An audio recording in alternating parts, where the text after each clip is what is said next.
Volver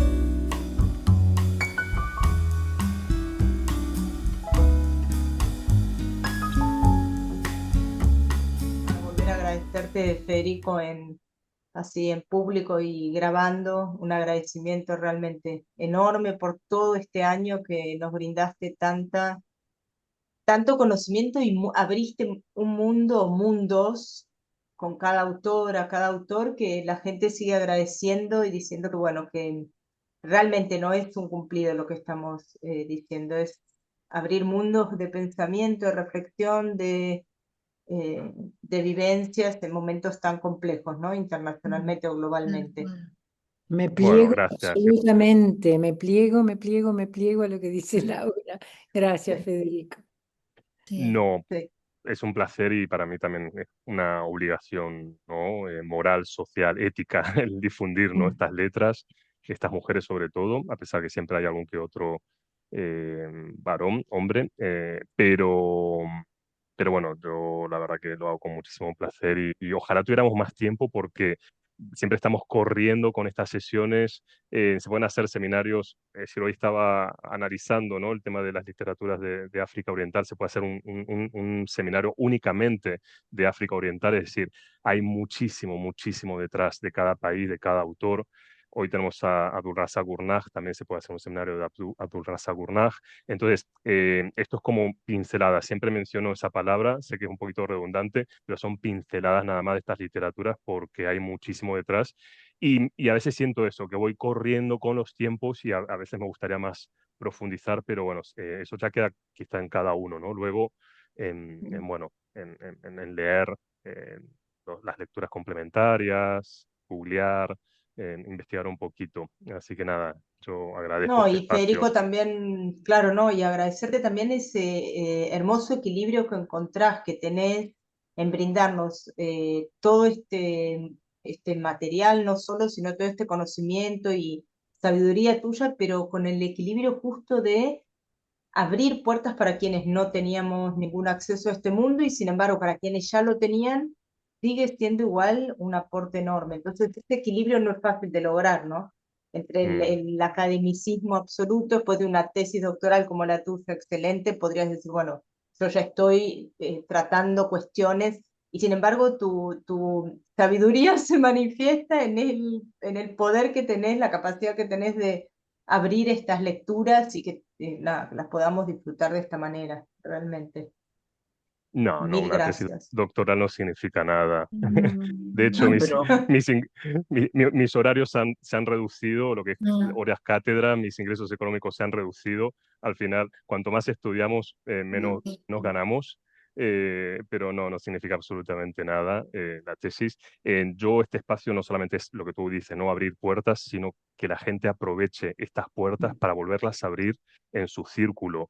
Hay mucha gente aquí que son traductores, que son docentes, y para mí eso es muy, muy importante, ¿no? Que la gente se aproveche de este material, que lo recicle, que lo introduzca en las aulas, que me ayuden a plantar, ¿no? Esta semillita también en las aulas, ya sea de primaria, secundaria, universidad, de construir un poquito, ¿no? Lo que es la educación y aprovechar este material para poder también reutilizarlo vosotras y vosotros en vuestros centros.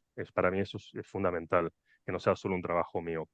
Así Y en que épocas bueno, donde se está transformando en algo pago, es decir, tener el acceso libre y gratuito a toda este material y todo este seminario es realmente, otra vez, digno de darte un agradecimiento enorme.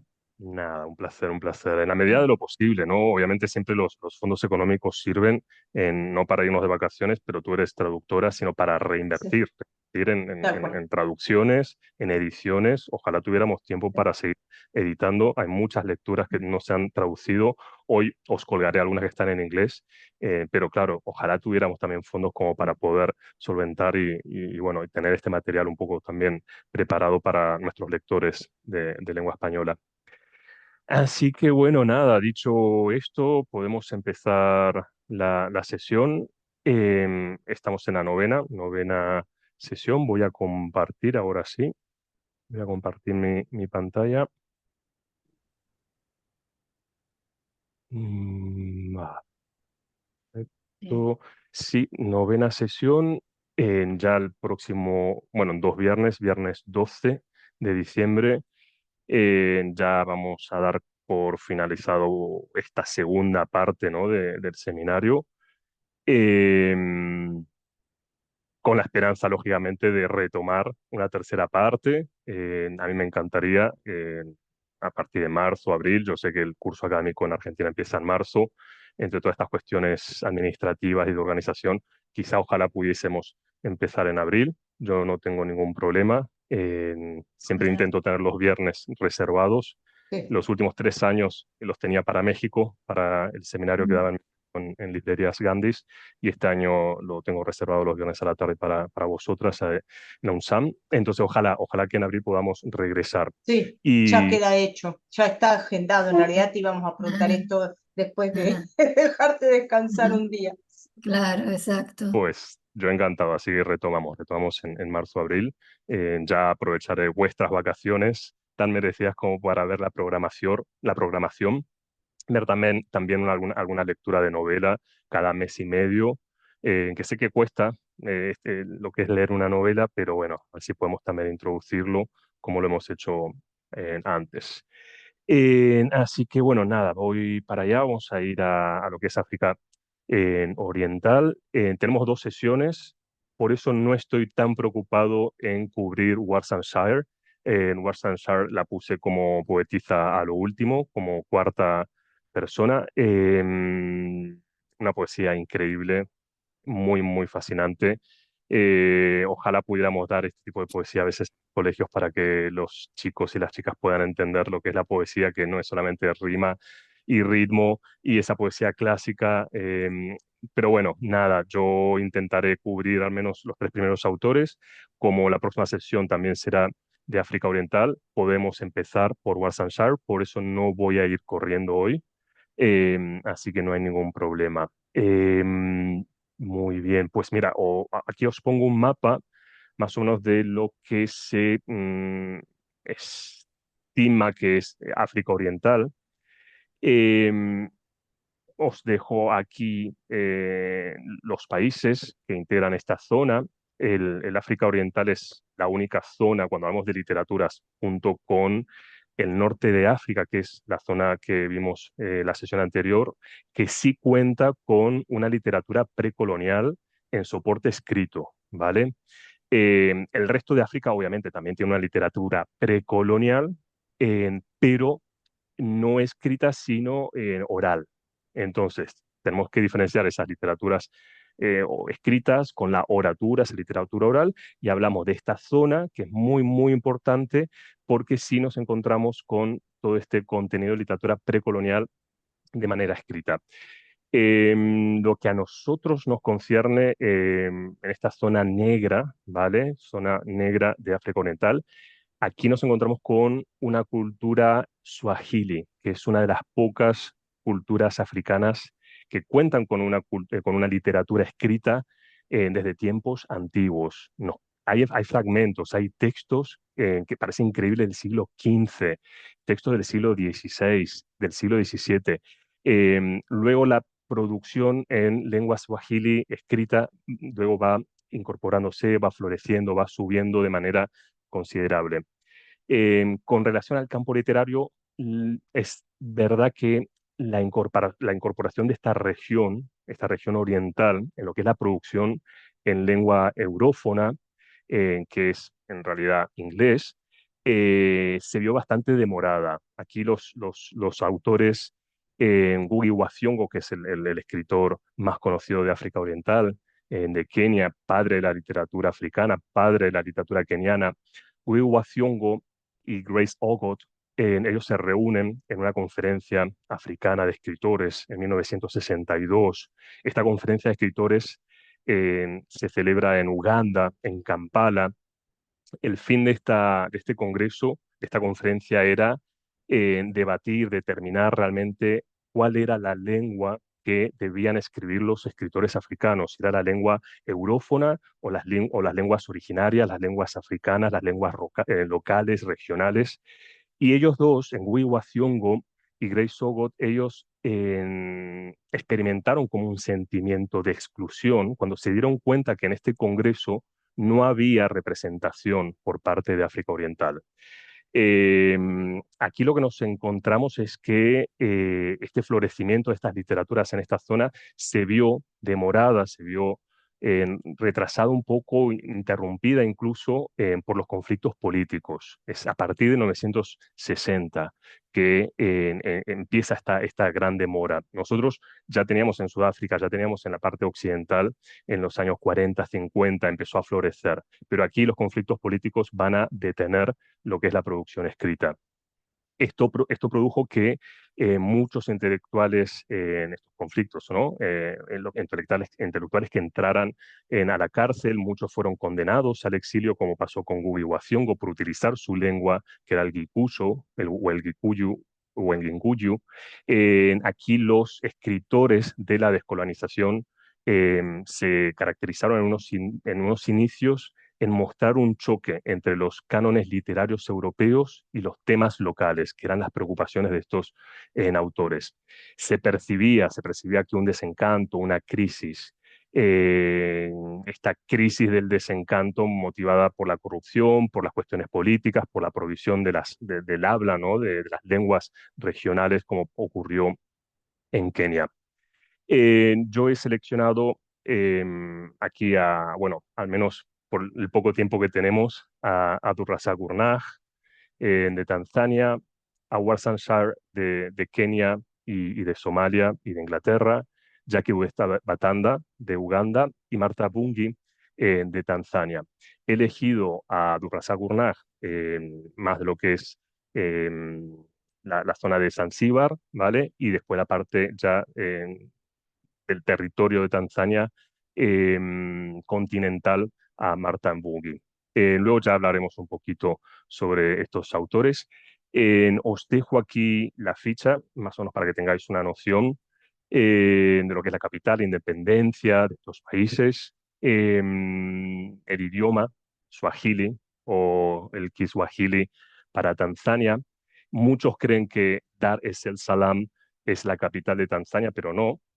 Dodoma, nadie habrá escuchado posiblemente esta ciudad. Dodoma es la capital de Tanzania. Dar es Salaam es la sede de gobierno y la ciudad más poblada que tiene Tanzania. De todas formas, Dar es Salaam fue la capital del país desde 1963 hasta el 74. Anteriormente era la capital de la colonia alemana. Acordaros que esta región, hasta que, bueno, Alemania pierde, ¿no? la Primera Guerra Mundial, teníamos esta región que era el África Oriental Alemana. Entonces, del África Oriental Alemana, Dar es Salaam era capital de esta parte colonizada. Posteriormente, Dar es Salaam también era la capital de lo que era el protectorado británico de Tanganica, que se llamó República de Tanganica, que luego logra su independencia a principios de los 60. Fijaros que os he puesto aquí en color naranja, ¿no? Tanganica, Tan, os he señalado, y luego Zanzíbar, Zan, ¿vale? Ahí justamente tenemos Tanzania, ¿ok? Son dos regiones que conforman este país que es Tanzania después de la independencia, pero anteriormente eran dos regiones muy diferenciadas. Entonces, Tanganica bueno, hace honor al lago, ¿no? de Tanganica. Entonces, bueno, luego cuando se adopta este nombre de Tanzania, vamos a tener las tres letras principales de Tanganica, la zona territorial del continente y después la parte de la isla, ¿no? de Zanzíbar. Eso, bueno, ya a partir de 1964. Tanzania se caracteriza así de sus vecinos, de los vecinos que podemos encontrar como Etiopía, como Somalia, Kenia, República Democrática del Congo, como Mozambique. Bueno, se diferencia por una resistencia de la dominación británica y la incorporación también de lo que es la lengua swahili. El swahili es una lengua que surge del contacto comercial entre los pueblos locales y los mercaderes árabes. Si leemos a Abdulrazak Gurnah, ahí vamos a entender un poco lo que son estas literaturas en Tanzania, sobre todo en Zanzíbar, de esa gran participación de los árabes en esta región. El núcleo del idioma en sí, del suajili, proviene de las lenguas bantúes, pero luego se fue enriqueciendo con vocabulario y otras influencias de lenguas árabes, persas, más tarde con el portugués y con el inglés. Tanzania es bueno, un estado bueno, yo cuando estudié en sociolingüística en la universidad, siempre la ponían como de ejemplo de la férrea política lingüística que tuvo al adoptar el suajili. Si bien otros países adoptaban el portugués o el francés o el inglés, en Tanzania se mantuvo muy férrea a impulsar una política educativa que sea el suajili, la lengua de comunicación y de enseñanza.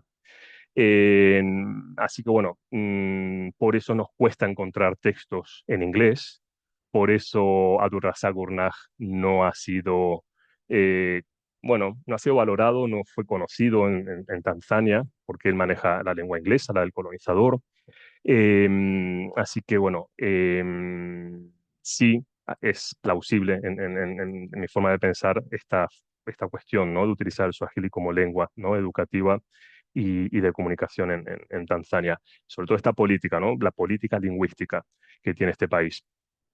Actualmente, bueno, ya sabéis que Tanzania en estas últimas semanas se está pasando por una situación política muy, muy difícil con su presidenta Samia Hassan, en toda la cuestión electoral del 98% que ella obtuvo, entre comillas, lógicamente. Eso fue el mes pasado, en octubre.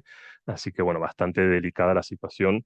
Y es una pena, ¿no? Que sea una presidenta, ¿no? Una mujer que está enfrente de este país y haya tantas matanzas y tantos problemas que están habiendo en este momento. Vamos a Abdulrazak Gurnah. Bueno, no sé si habéis leído algo de él. Posiblemente sí, después del premio Nobel. Posiblemente habéis leído algo. No puedo leer el chat, pero bueno, si habéis leído algo, ponedlo en el chat y luego Laura ya me lo comentará, No, porque ahora no por lo puedo ahora ver. no, Vale, por ahora no, te aviso. perfecto. Sí, sí, sí. Bueno, él, bueno, claro, nació en Zanzíbar, en lo que fue el sultanato de Zanzíbar en el 48. El 48 es una fecha muy, muy importante mundialmente en muchos países. Él políticamente es tanzano, pero bueno, yo creo que geográfica, social y históricamente es zanzibarí. Es zanzibarí hasta el día que él se fue. Son muchas las diferencias que os comentaba antes entre la región insular y la continental. Gurnah, él deja su país cuando tenía 18 años, a causa de la revolución y la persecución de los ciudadanos de origen árabe que surgió en Zanzíbar en ese proceso de independencia del dominio colonial británico del 63. Él no regresó a su país natal hasta el año 84, que era bueno, para ver a sus padres antes de morir. Han tenido que pasar, sí, unos 20 años para él poder regresar a su tierra. Él se doctoró en la Universidad de Kent, donde se jubiló también como profesor de inglés y de estudios coloniales.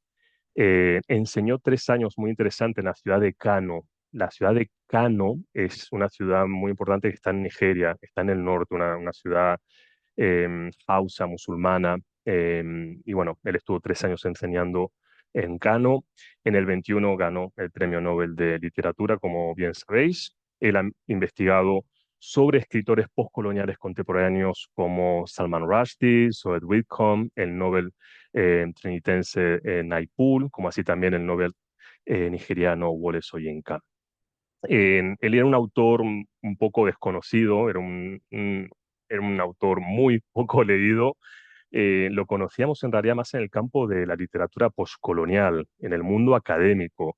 Una de las razones de por qué Abdulrazak Gurnah tampoco era conocido ni profeta en su tierra era lo que comentaba antes. Él tenía una producción literaria en lengua inglesa en un país donde históricamente había estado dominado por el Swahili. Entonces, bueno, aquí la realidad es que la literatura inglesa en Tanzania suele estar más dirigida para un público reducido, un público urbano, que pertenece a una élite. Y bueno, por eso la producción es proporcionalmente menor.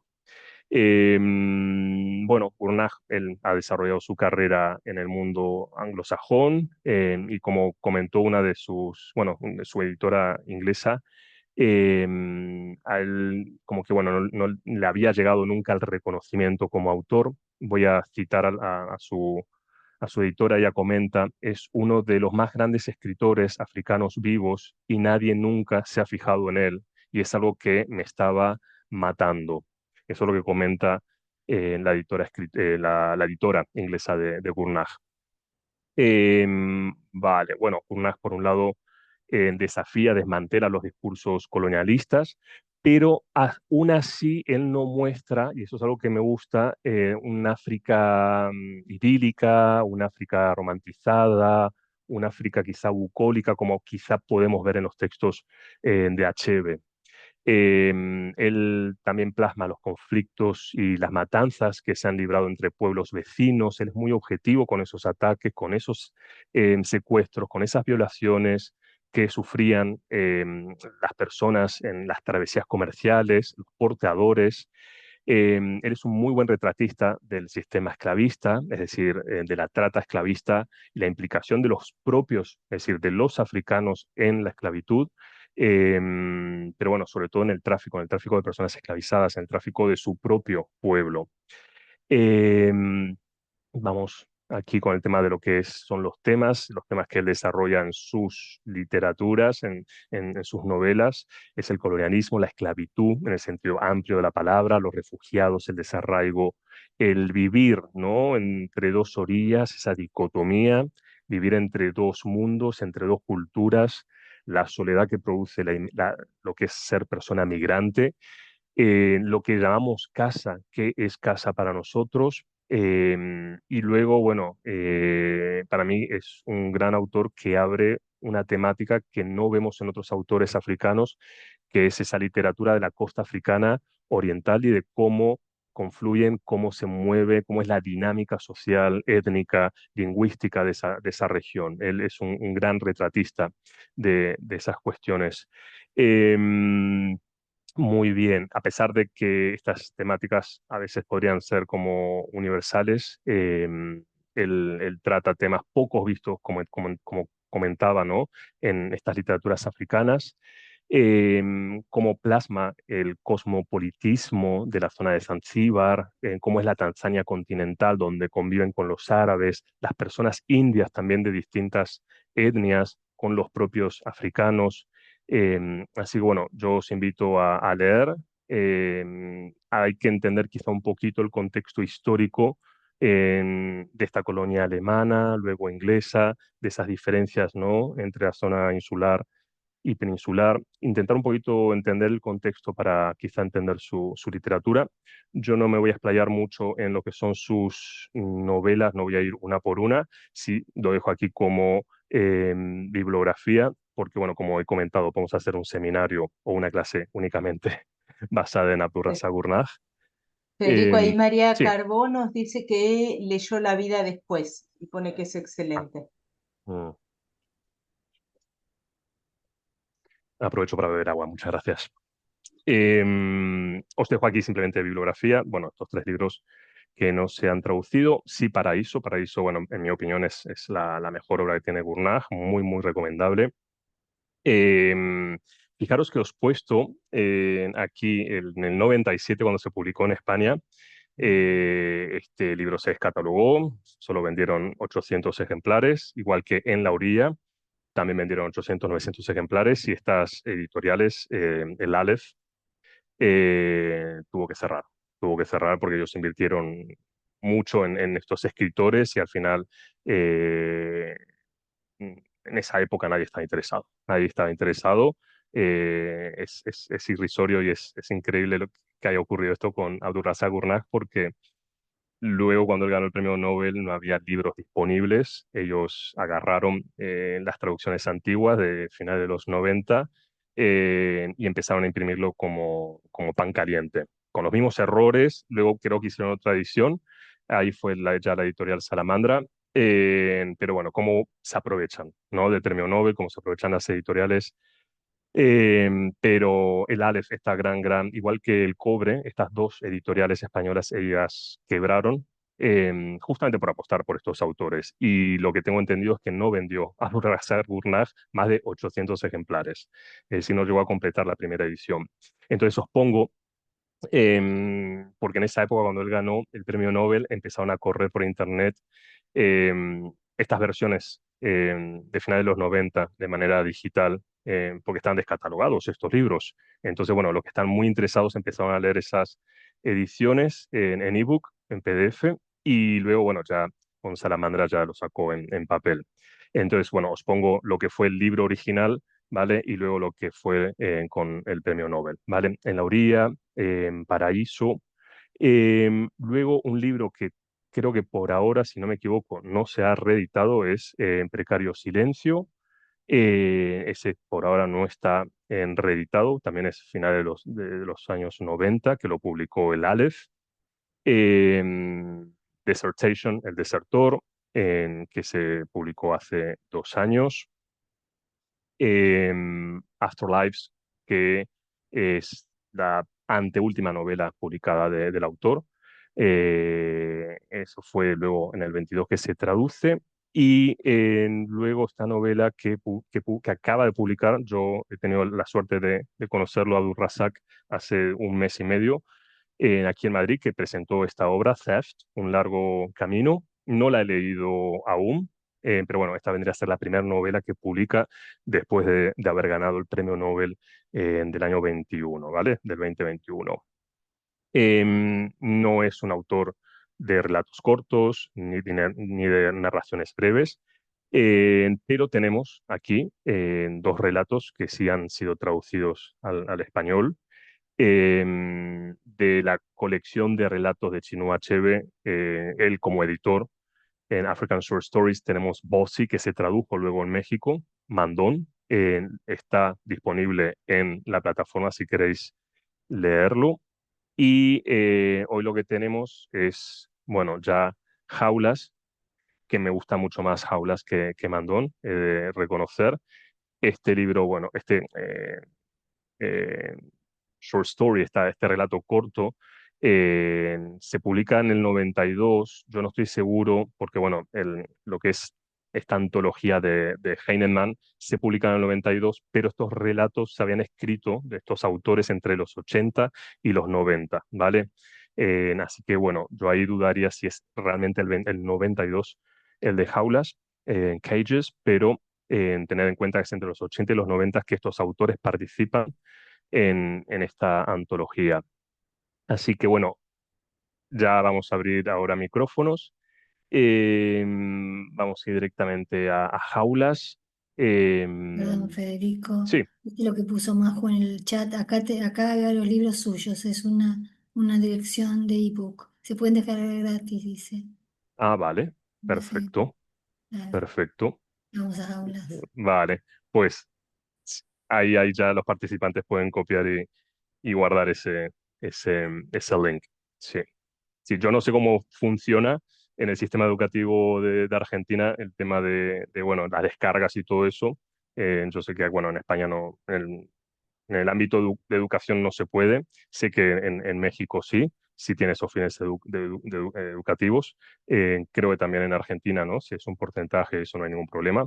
Así que, bueno, no quiero ir en contra del sistema, pero bueno, yo no he dicho nada, ni yo tampoco lo he colgado, ¿vale? Así que bueno, gracias, Majo, de todas formas. Bueno, vamos ya directamente a este relato. Aquí, bueno, en el relato tenemos a Hamid.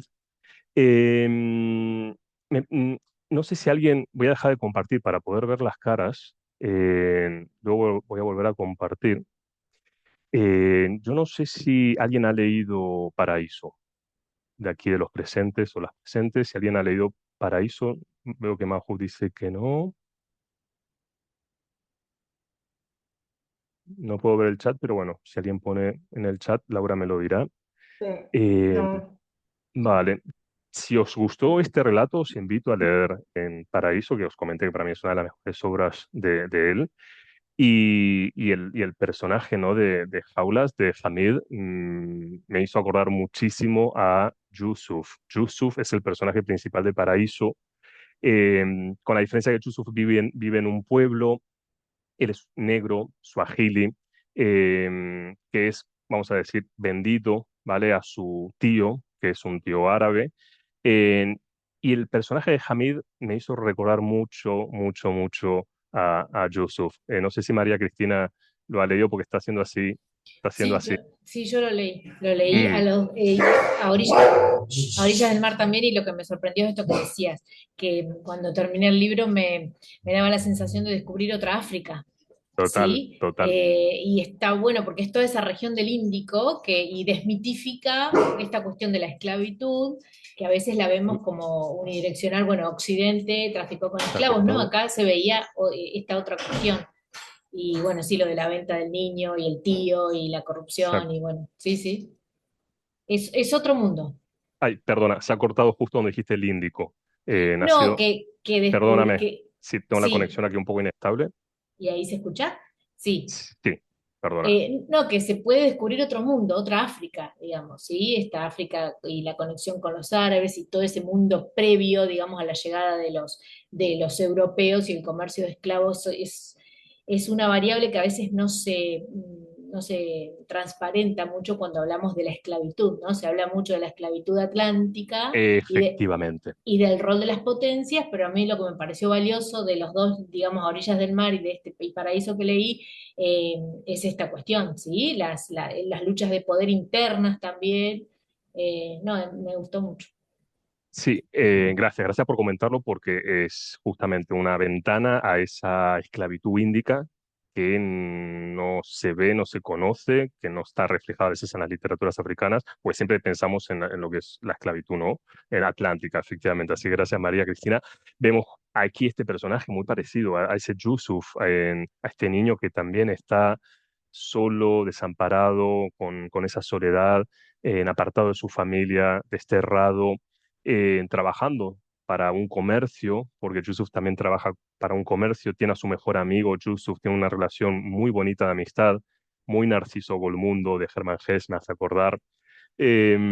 Y vemos lo que tú comentabas, María Cristina, también el tema de racismo horizontal, que también lo veo aquí, este racismo intragrupal, de minorías, intraminoritario, lo veo en el texto, y yo fui al original luego para confirmarlo, en la tercera página, en el sexto párrafo, es cuando esta niña, ¿no? Esta chica está hablando que ya está trabajando en el mejor hotel, el Hotel Ecuador, donde están los Musungu, donde está la gente blanca, es decir, la gente europea, y dice, también tenemos algunos indios, pero ninguna de esas gentes del monte que hacen que las sábanas huelan.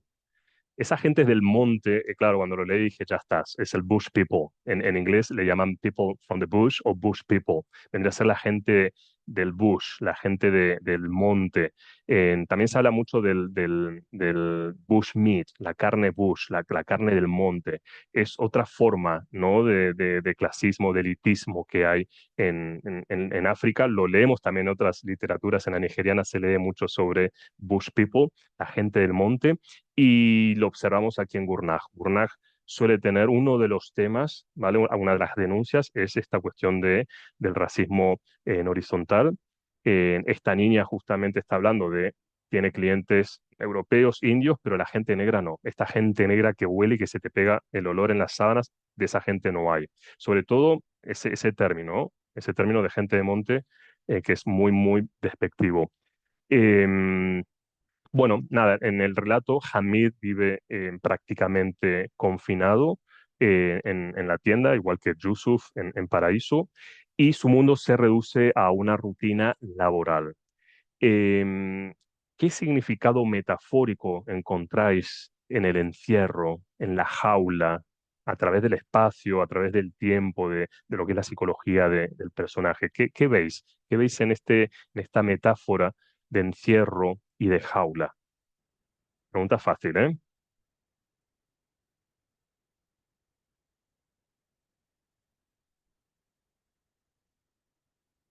Yo la dejo a Laura Sí, que organice. Cecilia. Sí, sí, Cecilia. Hola, ¿cómo están? Como Bien. siempre agradeciendo. Es ¿Qué tal, uno Cecilia? de mis días favoritos de la semana. Siempre le digo a mi esposo, lo espero con mucha alegría y sobre todo como que me saca de todo lo que sucede alrededor laboral y en el sistema educativo y todo. Así que Me agradezco primero a alegro. vos y a las chicas que son Mm, divinas también. Bueno, lo que yo gracias, veo que gracias. cada personaje tiene su propia jaula, como diría Bauman, su propia jaula que lo rodea, de sus pensamientos, de sus creencias y como que a veces tratan de salir como en la noche esa que Hamid sale y se siente libre y respira y te describe todo eso, pero después vuelven. Es como que quieren salir y van y vienen, y cada uno está compenetrado en sus propias creencias, en sus propias limitaciones. La chica también. Totalmente, totalmente. Muy bien. Voy tomando nota, ¿eh? Voy tomando nota. Me hace acordar un poco a esas escritoras norteamericanas también, ¿no? Que están en esa jaula, ¿no? Un poco confinadas. Eh, María. que- Sí, María. Yo, Sí. no, a mí me conmovió mucho la sensación de agobio, que es un agobio que tiene desde chiquito, en miedo, y en comparación con la chica que viene a comprar, este, ella tiene como una aceptación de todo. Nos imaginamos que es toda santita, pero no, va a hacer las cosas por paga también al final, ¿no? Si es que estoy espoleando el final, no. Pero no, bueno, no, no, no. No, no, aquí la, se- venimos, la venimos sen- con las lecturas leídas, así que tenemos que la- debatirlo, tenemos que, sí, bueno, él muestra como una inocencia que le quedó desde la infancia. Cuando ese se acerca al muelle y ve el agua y golpeando el muelle, esa primera noche, el asombro, como que está descubriendo o redescubriendo un mundo y empieza a tener esa poquita de libertad de imaginarse el goce con esta chica que ha visto un par de veces y además mitificarla. Bueno, mm, después no es tan... Pero en fin, sí. Bueno, sí, cosificarla también, ¿no? Si tú hablas sí, del sí. miedo, ¿no? El miedo, que no ves tanto el miedo en ella, porque parece ser como que ella tiene más carretera, Mm, tiene más mundo. sí, Él, si sí. bien sale de la casa, ¿no? De su poblado, porque él recuerda mucho a su poblado, él tiene mucha añoranza, mucha morriña, ¿no? Mucha Mm, saudade de su sí. pueblo. Entonces, pero él sale de un mundo y se mete en otro, no hay una transición, como que No, solo conoce esos dos mundos. sí. Eso de que ella se aprovecha, bueno, a ver, no sé hasta qué punto, porque ellos también se aprovechan de su cuerpo, ¿no? De su Mm, sexualidad, de desahogarse, pues yo no veo nada de malo que ella también se aproveche en que la próxima vez que vaya a la tienda, él le dé un mm. poquito más, ¿no? No sé, las habichuelas o los frijoles, los porotos que le estaba dando. Así que bueno, no sé. Eh, Tu mirada es más inocente. Mi mirada es más inocente. Mm, No sé si más inocente, creo que se justifica más que ella sea así. Sí, está sí. bien. Pero bueno, pero lo acepto. Sí. No, yo creo que bueno, no sé. Y muchos han hecho, ¿no? De ese abuso, de esa cosificación de ella. Entonces, como que bueno, yo no veo mal que ella también exija lo que tenga que exigir. Mm, Está sí. bien. Pero bueno, Sí. vamos a seguir analizando. Sí. Me interesa mucho lo que Olga. me acabas de Sí. decir, María. Ujú. Olga y Verónica después. Y después vamos a un chat. Pues con respecto a la jaula, o sea, el título es como que la jaula va con ellos. Quiero decir lo que tú has dicho, no ha habido una transición, es como la profecía autocumplida, da igual, aunque salgas del pueblo, la jaula es mental. Quiero decir, no, en su pueblo llevaba una vida que en la infancia fue, bueno, tiene buenos recuerdos, pero es como que me voy del pueblo, pero da igual, porque mi vida es como que lo tienen asumido. Igual que tiene asumido que porque ella es mujer salga y le vaya a pasar algo malo, pues igual no. O sea, es un miedo brutal y constante el que él tiene y a mí la sensación que me da es de que la jaula la llevamos en la cabeza, ¿no? Y que es como, bueno, total, cuando por fin se da cuenta que, ostras, puedo salir y pasear y se me abre el mundo, pero la jaula se cierra y se vuelve. No sé, a mí es la sensación que me da, que es, no sé, me recordó la profecía autocumplida, no sé. Esa es una, ¿no? Gracias. Una de esas jaulas es la mental. Sí, hay muchas jaulas, ¿no? Pero bueno, estoy totalmente de acuerdo con esa jaula mental que tú comentas. El tema de este miedo, ¿no? Yo como que a él lo veo como con falta de agencia, como que a él le falta agencia, cosa que ella no. Ella sí tiene mucha agencia. Veo ese gran contraste. Vale, jaula mental, aquí nos comentaba Olga. Pero,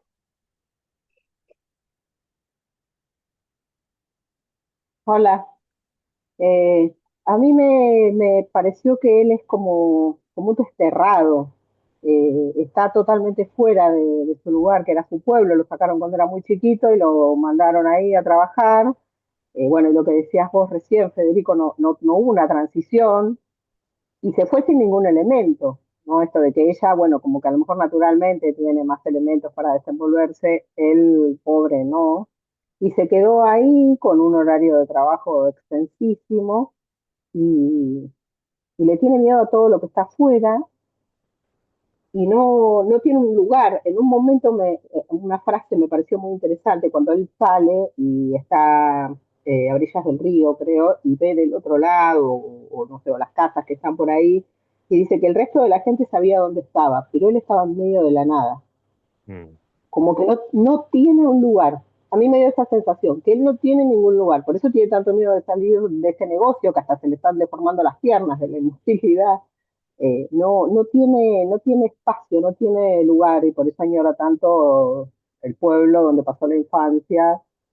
Sí, muy desolador el panorama, me pareció. sí, sí, sí. Es lo fascinante que tiene Abdulrazak Gurnah. Juega con esa cuestión, con esa dicotomía, ¿no? Esa soledad, no estar en ninguna parte, no pertenecer tampoco a ninguna parte. Eh, Fíjate que él está en la ciudad que le da, bueno, no me quiero adelantar porque bueno, hay una pregunta que va con relación a la ciudad, no voy a decir nada de la ciudad, pero quedémonos con la parte del texto que habla sobre los suburbios, sobre la zona está segregada, ¿vale? Que me da a mí como más inseguridad. Él está en otra zona, él necesita como resguardarse en otra zona que le dé seguridad. Em, vamos, si querés, Federico, al chat de Mariela y después está María Mazzoni. Mariela comenta que el texto me cautivó en la manera de describir el contexto y el entorno que viven en esas zonas y regiones. Aquí no se ven algunas cosas así. Se sobrevive, entre otras cosas, pero ellos viven su realidad, que son las que viven muchas personas de ahí. Se ve esa discriminación entre clases sociales y si la religión, por ejemplo, cuando nombra la mezquita, algo así, que son como iglesias, aquí sí, mal no tengo la información.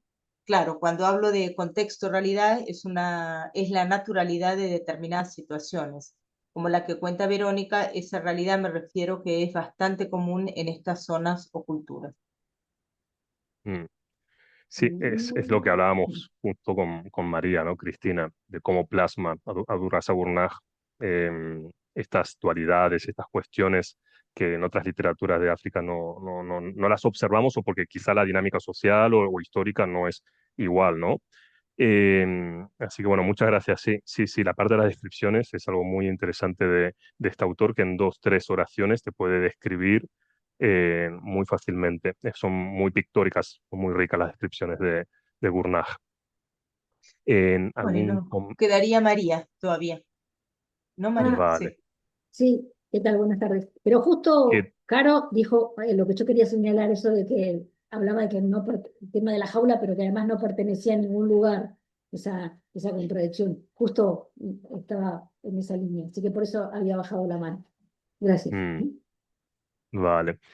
Em, Vale, la segunda, o la segunda cuestión que meditaba, que me preocupaba, bueno, es el tema del género. Aquí vemos que el relato presenta varias escenas donde los personajes, y es algo que, bueno, estaba hablando con María, ¿no? Los personajes masculinos como que ejercen, verbalizan una mirada de cosificación, ¿no? De la chica, una mirada posesiva.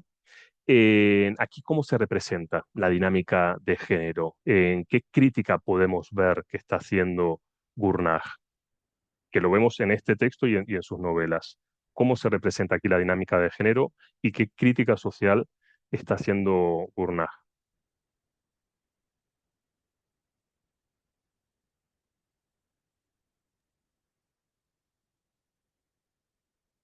Sí, Carolina. ¿Qué tal? Y buenas tardes, Federico. Hola, ¿Tal, Carolina? Marcela. ¿Cómo estás? Muy bien. Este, mm, bueno, yo creo que un poco es volver a lo que se había referido previamente, ¿no? El tema de la mirada de género está me parece muy vinculado a la cosificación, ¿no? De la mujer y, bueno, en este caso esta muchacha que hace servicio doméstico, que se da por sentado de que va a ser prostituible o que va a ser comprable o que se la va a poder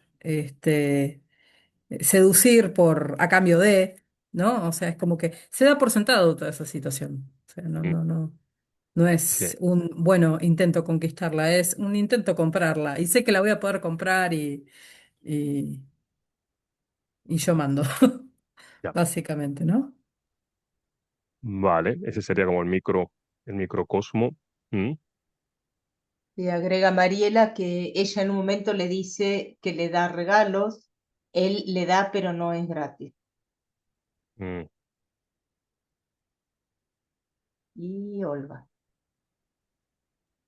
Pues a ver, yo cuando he leído el comentario del hombrecillo este que va, es como, es universal. A ver, las mujeres estamos aquí para que nos digan lo que tenemos que hacer y además lo que nos gusta y lo que no nos gusta.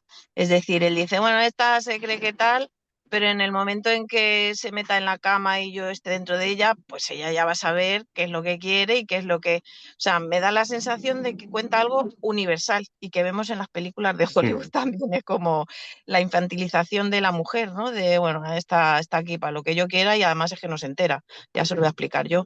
No sé, yo cuando he leído ese trozo que me da mucha rabia es lo que, no sé, lo que me ha venido a la mente. Gracias. mm. Sí, bueno, claro, lo que tú comentas era lo que antes hablamos del chulo, ¿no? Antiguamente hablamos del chulo, ¿no? Siempre está ese chulo haciendo esos comentarios, que esta palabra, bueno, ha evolucionado y ahora es el marichul, el machirulo, ¿no? Este machirulo que está ahí, que parece el machirulo del bar, pero que me resulta raro, aunque no es raro en los textos de Gurnach, que también se duda, ¿no? Se pone en duda la orientación sexual de este hombre, porque no se sabe si él está ahí por el, por, por el indio, por el personaje principal, si está por él. eh, pero bueno, luego muestra ahí toda esa cuestión de machirulo. Vale, Hay Mm. seguimos. dos manos, Verónica y Cecilia.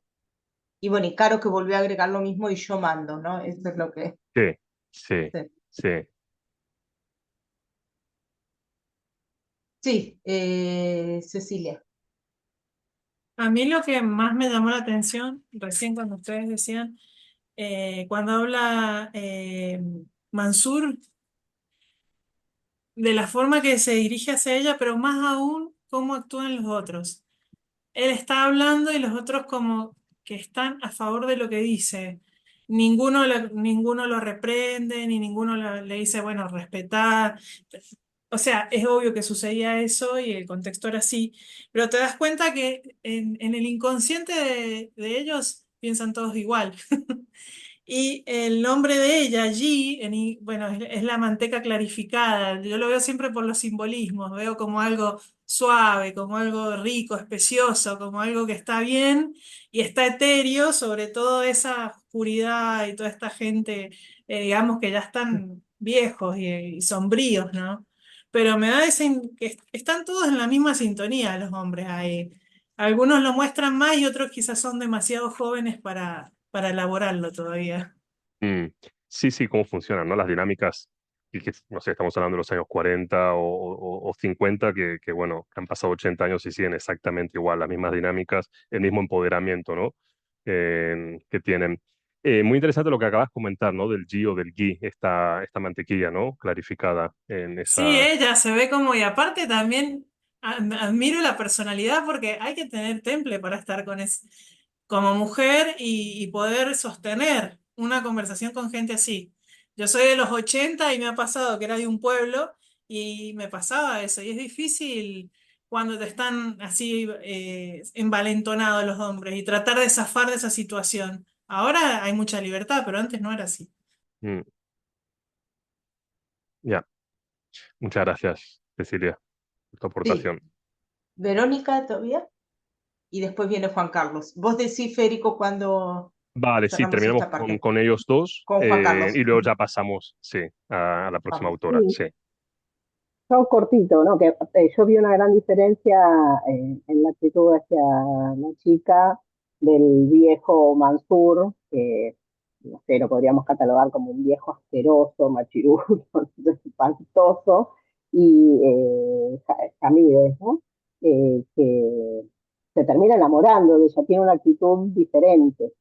A mí me parece que no dice nada, como decía Cecilia, que los demás como que lo aceptan, todo lo que dice el hombre este, las barbaridades que dice, eh, hasta por no pasar vergüenza, me parece, porque eso es una cuestión de machismo, ¿no? Pero a mí me parece que el personaje tiene otra actitud hacia ella. A lo mejor también está To- esperando algo, pero de otra manera. Sí, concuerdo, Quizá por su sí, sí, inocencia, quizá porque es más inocente, por este tema de que está como desubicado, como perdido, no sé, a lo mejor no está tan influido por los conceptos de los demás hombres de la zona. totalmente de acuerdo contigo. Para mí él tiene una mirada y unos feelings, ¿no? Unos sentimientos que están siendo idealizados, que son subjetivos, que son infantiles. Ella vendría a ser como una mesías, ella es la mesías, ella es la salvación de él. Pero totalmente de acuerdo contigo, él se diferencia del resto de hombres, sí. A pesar, ¿no? Que está subjetivizando quizá un poquito o romantizando la figura de ella. Y finalizamos con Gurnag, con Juan Carlos, Ujú. si quieres, Laura. Sí.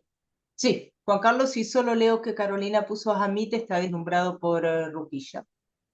Mm, Hola, buena tarde. Les ¿Qué saludo. tal? Esto del género me parece que se relaciona mucho con la primera pregunta que hiciste ahorita acerca de las jaulas.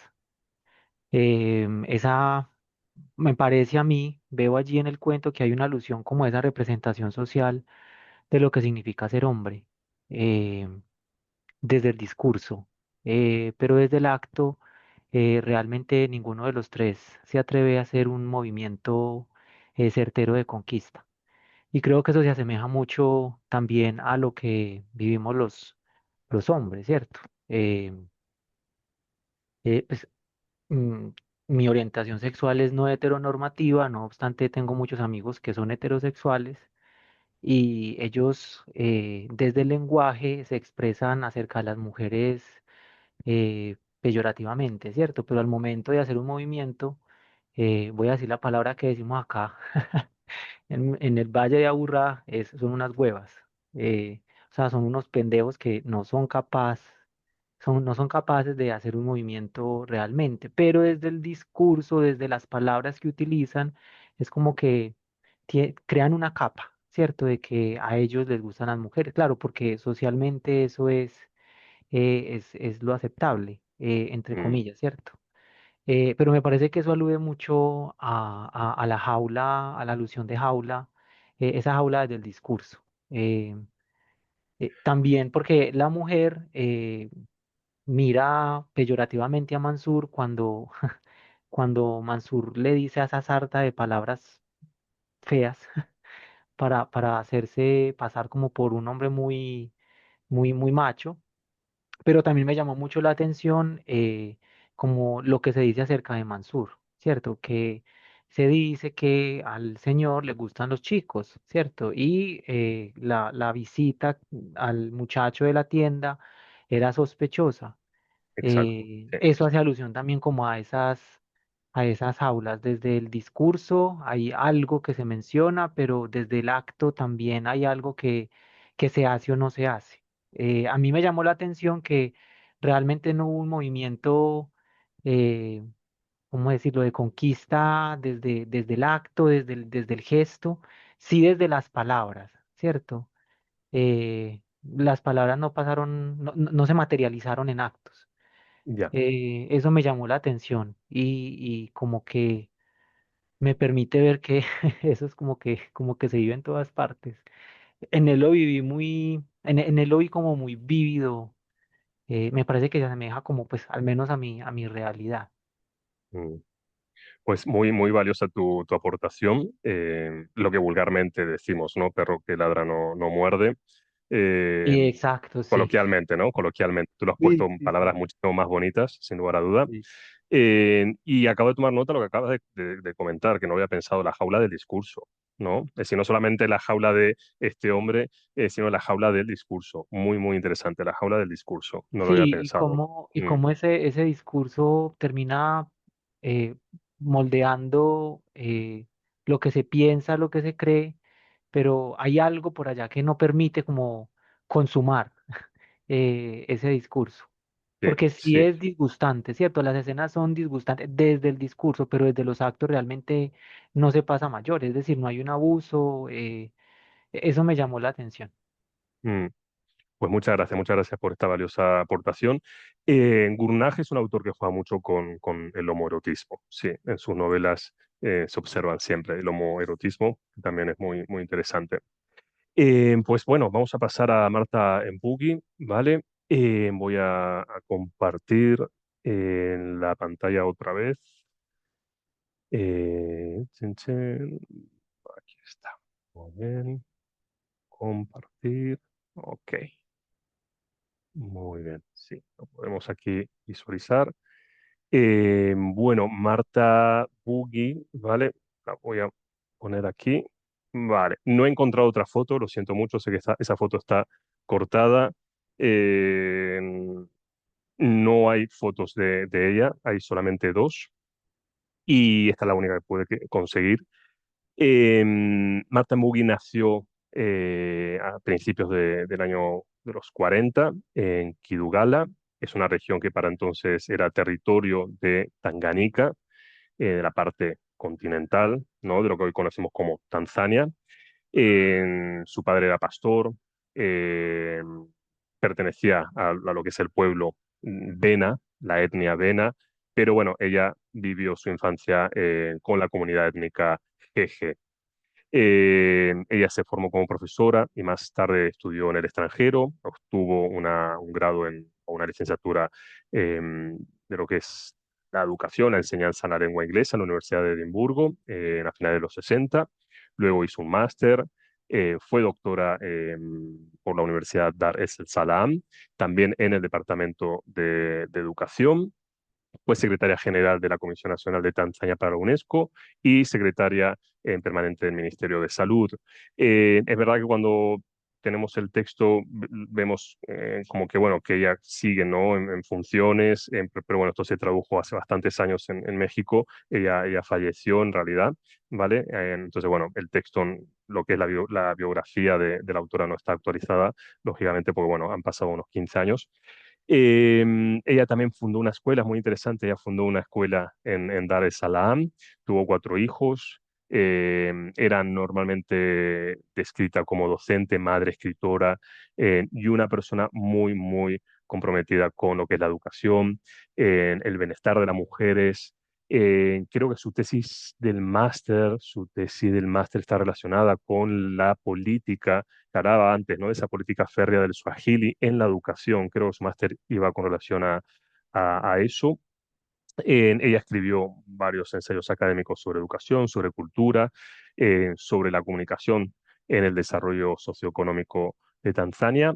Os dejo, bueno, aquí ella escribe tanto en inglés como en Swahili y publicó, sí, 6 libros en este periodo de 1975 a 2003. Eh, Os dejo aquí luego lo que es una bibliografía por parte de la autora. Lamentablemente no hay más relatos traducidos. Eh, Ella no trabaja lo que es novela, sino relatos cortos, narrativas breves, sobre todo, bueno, lo que es en literatura infanto-juvenil. Aquí de Three Solid Stones, las tres piedras sólidas, es una colección también de cuentos populares, de relatos folclóricos, míticos, que se ubican en el centro de Tanzania, con historias ancestrales de los pueblos Jeje y Bena. Luego tenemos aquí Jazzin' in Trouble, que es Jazzin' en, en discordia, en problemas. Es un relato de 35 páginas, está en internet, se puede conseguir en internet, es como una pequeña novelilla, podríamos decir, es una historia también moral, educativa, que es lo que normalmente ella suele escribir sobre las consecuencias de las malas decisiones. De eso va un poco lo que es este relato extendido. Anterior a este relato de Jason's Trouble, ella había escrito otro que era Jason's Dilemma, era el dilema de Jason, y ambos así relatos forman parte de lo que es una historia más prolongada, pero bueno, como os comentaba antes, ella en realidad se dedica más o se dedicaba a la escritura infanto-juvenil. Os traje este relato completamente distinto a lo que hemos leído. Yo, de hecho, no lo llamaría relato, ¿vale? Yo sí separo lo que es relato en narrativa breve, ¿no? Para mí son sinónimos a lo que es el cuento. Y me gustaría preguntaros, voy a ir directamente aquí, cuando leísteis este cuento, ¿vale? Porque tiene un formato de cuento. De hecho, hay mucha teoría de cómo se escriben estos cuentos. Eh, ¿Podéis relacionarlo con otro cuento? ¿Con qué cuento podéis relacionar este de Marta Embungi? ¿Se os ha venido a la cabeza otro cuento muy popular que tiene como 70 y pico de versiones? Puedes abrir el micrófono, ¿eh? En Wipensa el asesino. Lo empecé a leer y además, bueno, me acordé también de lo que hablábamos, ¿no? De cómo se configuran ciertos cuentos. No sé si alguien lo ha relacionado este cuento Caperucita con... Roja, puede ser. Efectivamente, Verónica, sí, sí, sí, sí, sí. Muy bien, Caperucita Roja, sí, sí, sí. Vemos aquí un viaje peligroso, ¿no? Hacia la casa de la abuela, ¿no? En Caperucita, porque está enferma. Y aquí vemos a esta protagonista que tiene que ir a la casa ¿no? De su madre, pues está enferma. Vemos también un depredador que acecha, ¿no? En el camino. Eh, Aquí, bueno, en Caperucita tenemos al lobo. Aquí, bueno, en Marta en Bungie tenemos a Wipensa.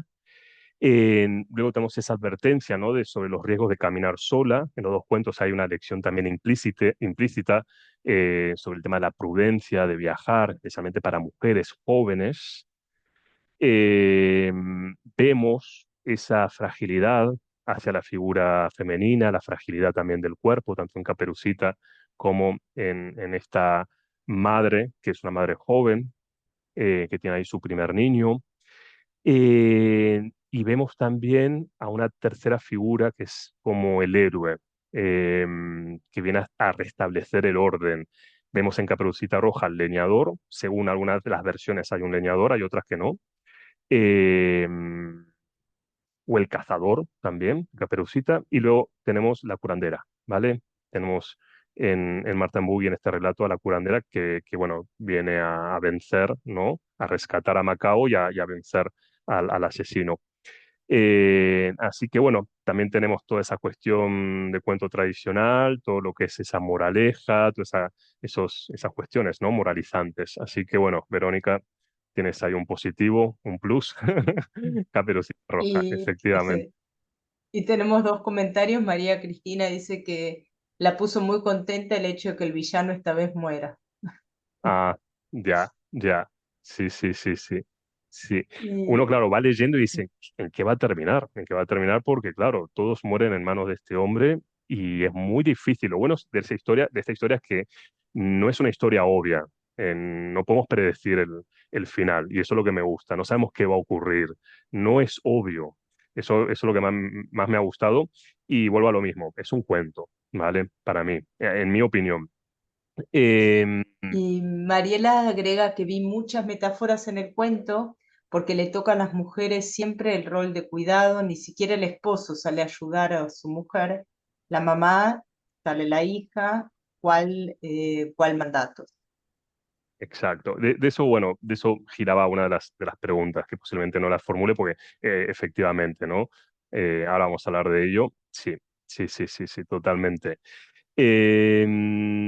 Tenemos aquí a Wipensa, el malo.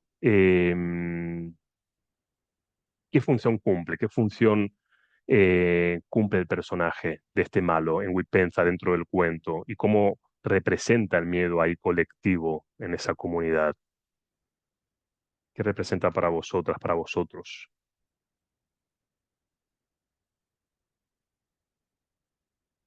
Simbolismo, metáforas, ¿qué es? ¿Qué representa ese miedo colectivo que...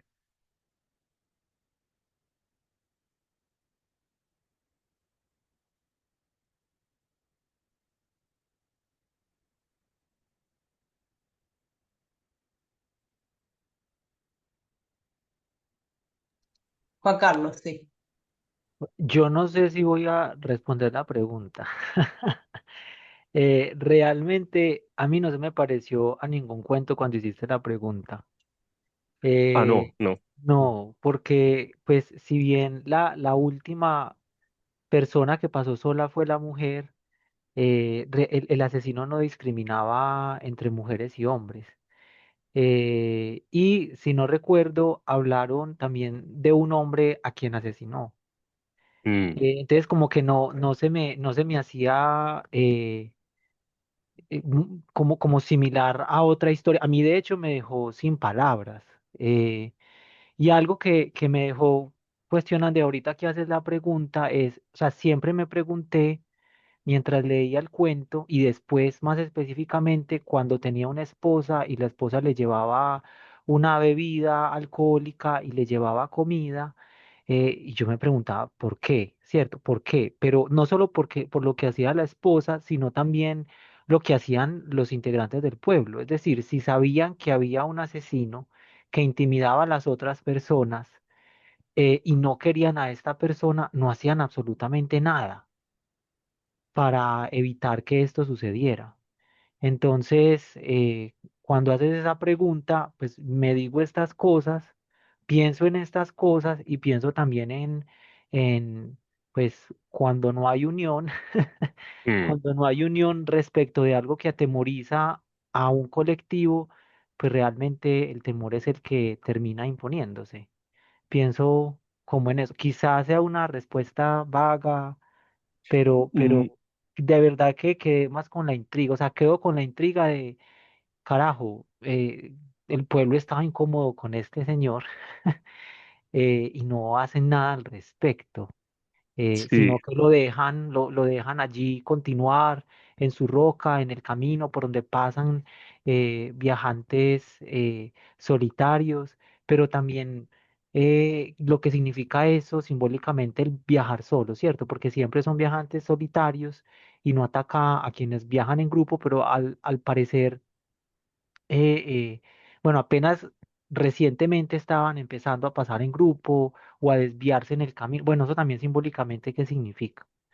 Mm, Porque se sigue haciendo bueno, claro, grupos pero pequeños y también supongo que quienes tomaban atajos eran también solitarios y eso cómo se asemeja realmente como a lo que hacemos, y no hay colectividad, en eso pienso.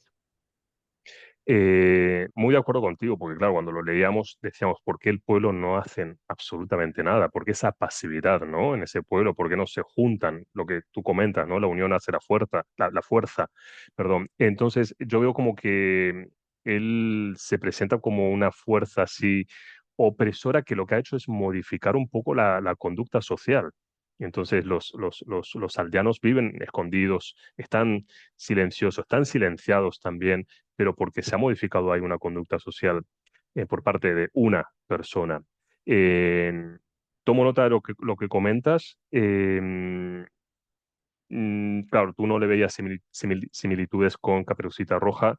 El lobo también acechaba, no sé si solo a mujeres, pero el lobo siempre acechaba a gente, ¿no? En los caminos. No sé si solo eran mujeres el lobo de Caperucita, ¿vale? Pero bueno, me quedo con lo que acabas de comentar, Juan Carlos. Muchas gracias. Sí. Leemos 3 comentarios y luego vamos Sí. con Verónica y María en palabra. Mara dice que la intertextualidad del cuento de Caperucita también la retoma Carmen Gaite en Caperucita en Manhattan. Y María pregunta, ¿será miedo al extranjero? Lo pensaba porque mataba viajeros solitarios. Blanca agrega, yo todo el tiempo sentí que el asesino es un monitauro, un personaje mitológico, un semidios. Mm, Muy interesante, ¿eh? Esos comentarios. Caperucita Manhattan, no, lo tengo que leer. El miedo al otro, ¿no? Sí, el miedo al otro, muy interesante también esa forma de analizarlo, ¿no? Al extranjero, al otro. Es algo que estamos viendo constantemente aquí en España, en Europa, ese miedo, ¿no? A los inmigrantes, al otro, al que viene, ¿no? Eh, yo esta semana justo subía sobre un campamento de refugiados en Inglaterra de 4.000 niños vascos durante la dictadura militar, bueno, la dictadura no militar, perdón, la dictadura de Franco aquí, y nos olvidábamos, ¿no? De estos 4.000 vascos que habían sido enviados en barcos a Inglaterra, un campo de refugiados, pero después vienen 1.000 negros aquí y tenemos miedo, ¿no? Miedo de lo que va a ocurrir en Europa si entran 1.000 negros. Eh, me gusta esa parte del miedo, ¿no? Al otro, al extranjero. Seguimos. Sí, Verónica y María, y mientras abren el micrófono leo que para Cecilia dice, para que el mal triunfe, solo se necesita que los hombres buenos no hagan nada, de Edmund. Yo no había pensado eso del miedo al extranjero, me parece muy interesante también. Yo lo interpreté más como una metáfora del colonialismo, porque como que Huipensa sería el invasor colonial, ¿no? Medio sin sentido, matándolos, asustándolos, porque además deja claro en un momento que solo ataca a los que van solos y cuando se juntan y se organizan no los atacan, ¿no? Como que me pareció que hacía mucho hincapié en eso de juntarse y organizarse para vencer al monstruo, por eso lo había interpretado un poco como el invasor colonialista, pero lo otro también está interesante. Sí, no, muy interesante lo que tú comentas. Posiblemente la escritora no lo ha escrito con ese fin, ¿no? De esa amenaza, ¿no? Del colonializador, del inglés, ¿no? De esa lengua, ¿no? Inglesa como amenaza. Posiblemente no, pero bueno, podemos leerlo también desde esa óptica, sí. Vamos a María, ¿no? Perdón, No tenía el se te oye. micrófono cerrado. María y No pasa después nada. Alexandra. Sí, sí, María, ¿estás con el micrófono cerrado también vos? Sí. Ahí está. Y después Alexandra. Eh, no, el miedo instaura el poder. Y bueno, acá los que somos argentinos acabamos de ver cómo una provincia nuestra, que es Chaco, para Mm. Federico y para Juan Carlos, este, He y los... pasado por el Chaco, ¿eh? He pasado. He estado en Ah, bueno, Formosa. Sí, ahí había una... he estado en Formosa 2 este, veces y he pasado por el Chaco. Mm. Bueno, una familia dominante, feudal, el origen trabajando para el poder y ellos con mucho poder. Y justamente se junta con lo de las mujeres, es que las mujeres son las que se cansaron de ese miedo. Y hubo un asesinato tremendo, político, relacionado con los políticos, y las que salieron a la calle, primeramente fueron las mujeres, y dejaron el miedo, o sea, se animaron a enfrentar. Pero esto va como, llegó a tener tanto poder esta gente que tuvo a todo un pueblo con un miedo tremendo y eran peligrosísimos. Bueno, terminó, no vamos a seguir en la parte criminológica, pero Ya. terminó con una crueldad muy grande. Mm. Muchas gracias por la información y me quedo con lo que acabas de comentar. El miedo instaura el poder, totalmente, sí, totalmente, sí. Y el poder a su vez instaura, ¿no? El miedo. Sí. Gracias, María. Y Alexandra queda. Y Mara agrega que en México también el miedo, también miedo desde que empezaron las desapariciones. ¿qué tal, Hola, Alexandra? ¿Cómo estás? ¿qué Qué tal? gusto ¿Todo verte. bien? Igual, igual. Muchas gracias por Estaba venir. escuchando, un placer, como siempre, estaba escuchando atentamente los comentarios y no puedo dejar de pensar en series vecinas, ¿no? Entonces, que esta pregunta que apareció de por qué no hacían nada, ¿no? Me hace pensar en quienes abandonan novelas de Úrsula K. Le Guin, ¿no? ¿Qué es lo que toma? ¿Qué lleva a la gente a hacer algo al respecto de la injusticia que están viendo o de la injusticia que están viviendo, ¿no? Eh, Digo eso como para pensar al respecto y reflexionar a ver qué hacemos. Y luego esto del miedo al extranjero, no puedo dejar de pensar en que se inauguró la Agencia Nacional de Migraciones acá en Argentina, eh, con todo lo que ello implica, ¿no? Es pues puede llegar a ser una especie de precursor de la ICE de Estados Unidos, ¿no? Lo que Ya, sí, no estamos viendo a sabía nivel eso. mundial. No Pero, sabía. Muy fuerte. Sí, sobre todo lo que significa, ¿no? Para Argentina, lo que es ser persona migrante y cómo se construyó ese ujú, país. Mm. Mm. Así que me acabo de enterar porque no sabía. Muchas gracias, Alexandra. Bueno, Juan Carlos sí ha abierto ahí el debate, eso es lo que me gusta, ¿no? El tema del por qué, ¿no? Estos hombres no hacen nada. Y también comentaban otra participante sobre el tema de, bueno, en el chat fue, de cómo se construye, ¿no? El rol femenino dentro de este relato. Un relato donde hay muchos estereotipos que indican cuál es la función de las mujeres en sus obligaciones. Así que bueno, no me voy a adentrar en esa parte. Simplemente, bueno, nada, cierro aquí este relato porque no tenemos mucho tiempo y quiero ir a Yaquibudeta Bastanda, que me queda muy poco tiempo y bueno, cierro simplemente con esta reflexión, ¿no? De que vemos una persona que muere, que es la madre, muere esta madre, que para mí muere el pasado, muere la vulnerabilidad, muere también ese miedo, pero renace Macao, que vendría a ser como la resiliencia y el futuro, ¿vale? Y entonces, bueno, lamentablemente tiene que morir alguien para que pueda renacer otra persona. Así que es un texto que da todavía mucho por analizar, quedan preguntas pendientes, pero bueno, me gustaría ir directamente eh, a Uganda. Para mí es una de las literaturas más ricas contemporáneas en este momento, en estos últimos 15 años, más ricas que estamos teniendo en estas literaturas africanas. Os dejo aquí la ficha de Uganda. Eh, vale, el inglés y el swahili. Vale, seguimos con el swahili, el inglés como idioma oficial. Uganda fue nombrada a partir del reino de Buganda, ¿vale? Entonces, Uganda, el reino de Buganda, y este reino, bueno, es lo que vendría a ser geográficamente el sur del país, que es donde está la capital, Kampala.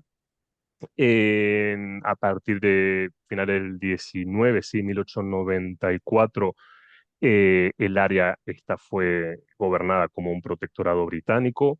Luego, bueno, ellos obtienen la independencia del Reino Unido en el 62, es decir, 5 años después de Ghana, que fue el primer país, en el 57, de obtenerlo, ¿vale? En Jackie Budesta Batanda, bueno, ella es periodista, es escritora, es empresaria, ella no escribe novelas, ella escribe relatos cortos. Ella participa en el 2006 en una estancia en la Universidad de San Diego como escritora en un programa sobre paz y justicia. Ha participado en programas también de reconciliación, de paz en la ciudad ya del Cabo, en Sudáfrica. Ha trabajado para el New York Times. Ha publicado un libro para niños de Blue Marble, que es con el apoyo de la UNESCO. Pero bueno, como os comentaba, ella escribe principalmente relatos cortos o narrativas breves. Ha participado en esta gran antología New Daughters of Africa. Es una antología de escritoras afroamericanas y africanas. Anteriormente, bueno, había una edición que era Las hijas de África, y estas vendrían a ser las nuevas hijas de África. Muy rico esta antología de relatos. Ella también, bueno, participa, Jackie Wood, esta batanda, en distintas antologías. Una es de Helon Havila. Helon Havila es un autor nigeriano. De hecho, en Argentina hay un libro traducido de Helon Havila, Esperando un ángel, que es de la editorial Empatía. Pues ella participa en esa antología. Yo, bueno, tuve la suerte de trabajar con su relato Recuerda a Tita. En ellas también cuentan, tanto en la edición de España como la edición de Argentina. Me alegré mucho cuando Marcela de Empatía seleccionó este relato entre los 13 que había de España, seleccionó 6 para la edición argentina. Em, las narrativas breves de Jackie Wood, de esta batanda, en realidad son fruto de la necesidad que tiene ella de denunciar, como otras autoras también ugandesas, en los estragos de la guerrilla a través de la escritura, el tema de la curación, de cómo curarnos a través de la escritura.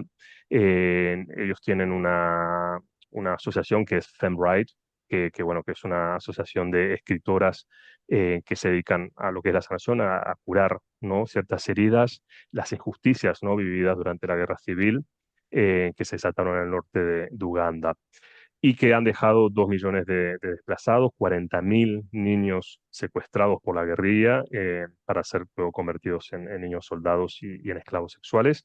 Esta es la otra realidad de África, ¿vale? Espero que no genere estereotipos, pero bueno, son distintas realidades. Esta es una de ellas. Yo, bueno, voy a dejar aquí, no sé si se puede el sonido, yo lo voy a poner un minutito. Tú me dices, Laura, si se escucha, porque a veces sucede que no se pueden A escuchar ver. los vídeos, ¿vale? Tú me dices. Ujú. Un segundito.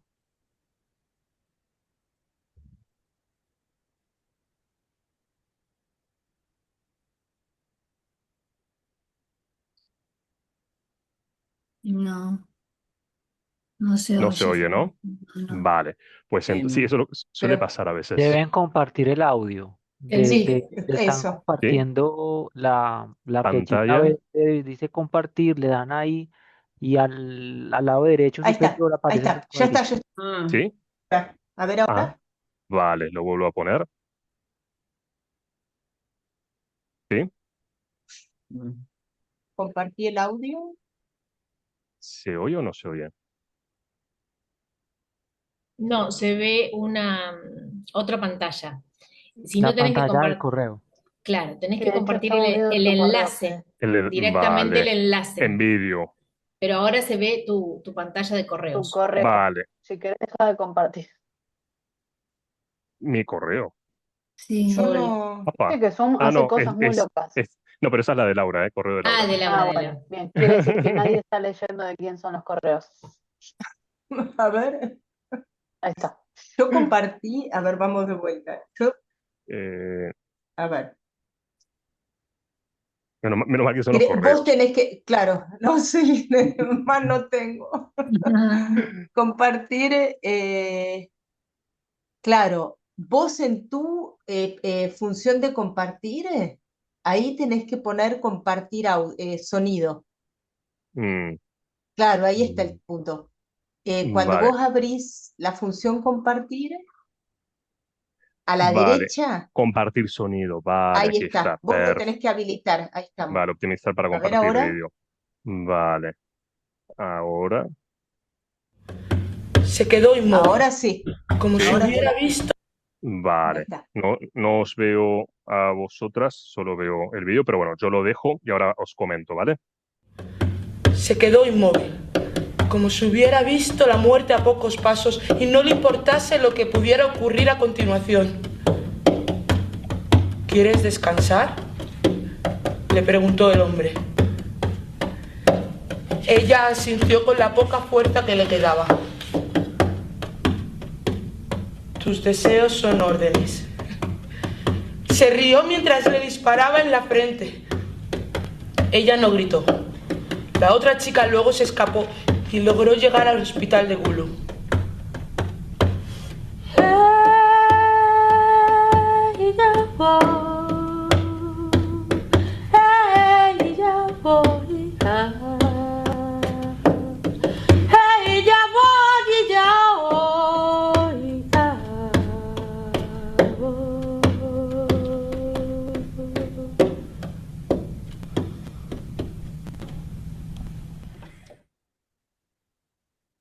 Vale, perfecto. Entonces voy a dejar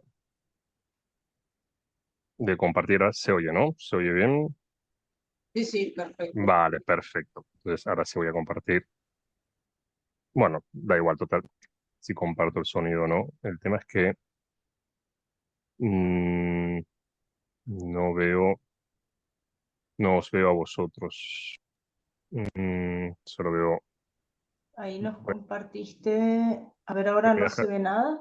voy a dejar compartir lo que es el sonido porque si no, no puedo ver lo que es el. Ah, bueno. Vale, un segundín. Voy a dejar. Vale, optimizar.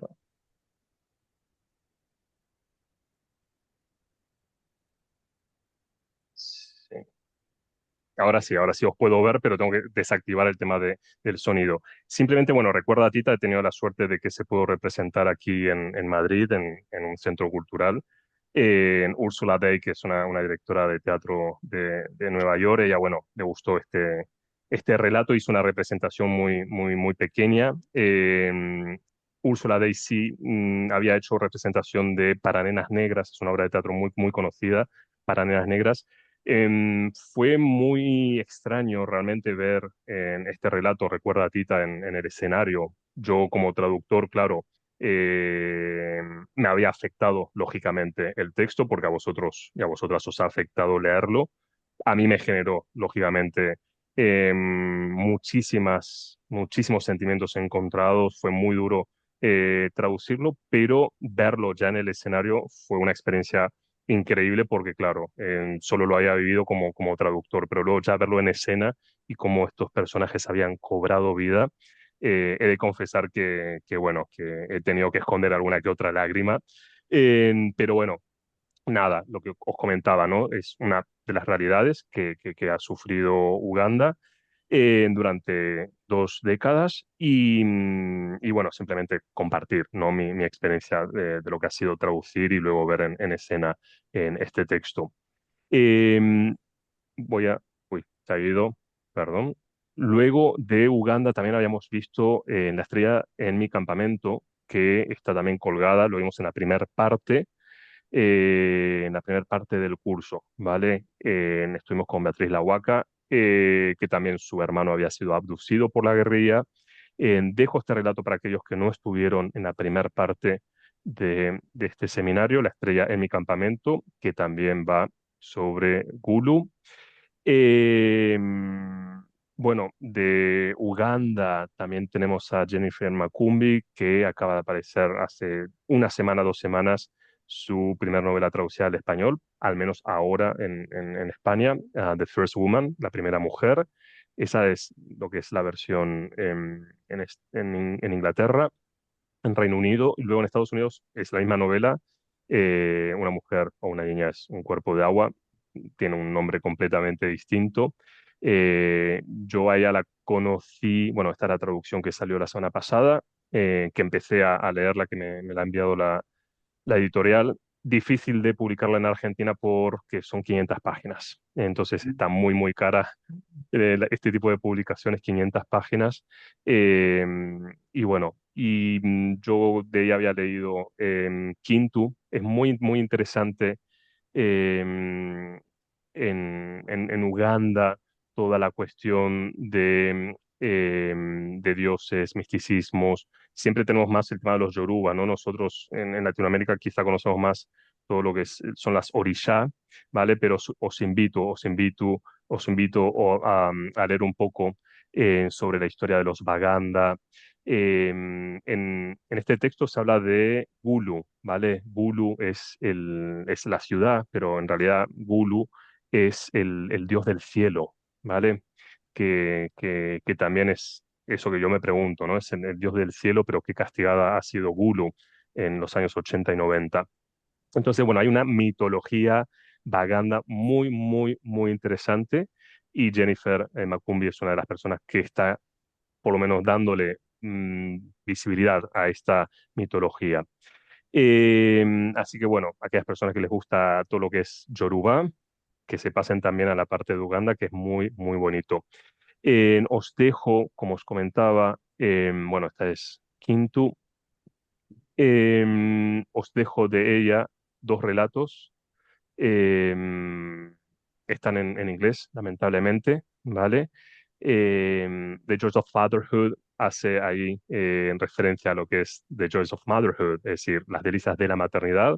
Ella escribe, ahí ese relato es las delicias de la paternidad, donde tiene ahí su personaje que es Kintu. Kintu vendría a ser como el primer hombre de la tierra en esas leyendas, ¿no? Del pueblo Baganda.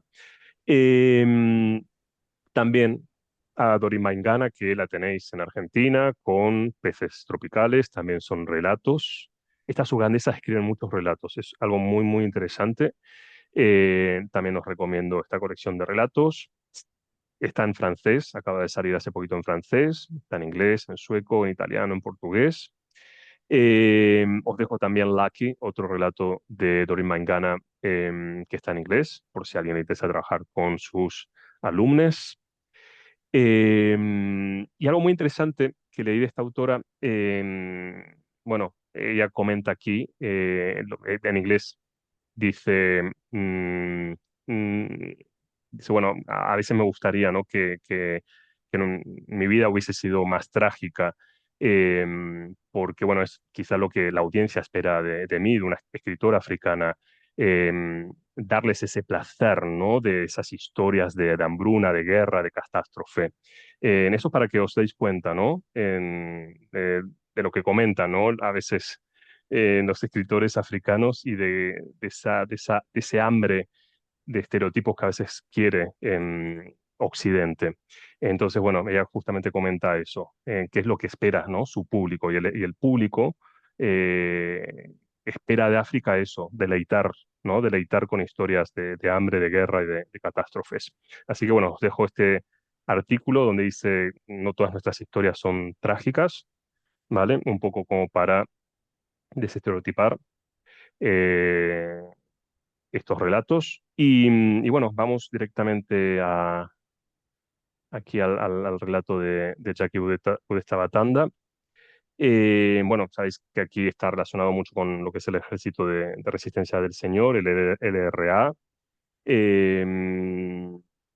Bueno, por suerte el LRA fue expulsado de Uganda alrededor del año 2006, pero bueno, se han dispersado un poquito en países vecinos como en República Democrática del Congo, en República Centroafricana y en Sudán del Sur. Todavía sigue estando este personaje de Joseph Kony, que bueno, que ha estado desde los años 80 como hasta el 2000. Así que bueno, voy a dejar de compartir si os parece bien. Vale. Aquí vemos a la narradora. La narradora en Atita busca que Laker la recuerde para unir las piezas y encontrar una conexión con el pasado. Laker, sin embargo, sufre de un vacío mental y solo puede recordar hechos aislados. Mi pregunta es, ¿cómo utiliza la autora la pérdida de memoria y qué significa esta pérdida? Hace unas sesiones hablábamos de la memoria, ¿os acordáis? ¿No? De la memoria que la veíamos en 3 relatos. Y aquí me gustaría preguntaros eso, ¿cómo utiliza, ¿no? La autora el tema de la memoria y qué significa?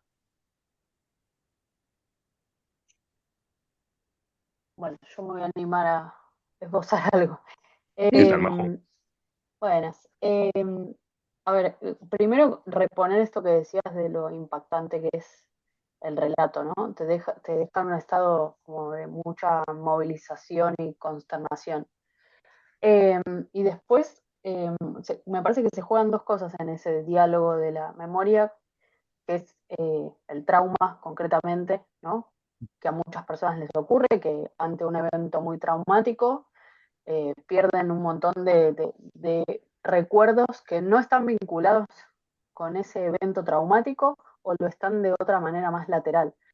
Y a la vez, eh, cómo ese trauma opera en la memoria de manera que por ahí hasta es un resguardo, porque todo lo que ella no recuerda nada, ¿no? Pero tampoco recuerda las cosas más dolorosas. Entonces eso también es una suerte de lugar seguro. Es muy triste igualmente, ¿no? Pero se produce ese cruce también, como olvidarlo todo en un punto. Mm,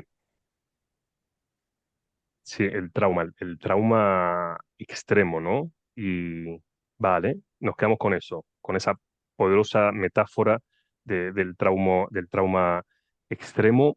¿Y qué más? ¿Qué más? ¿Qué más podemos agregarle a ese trauma?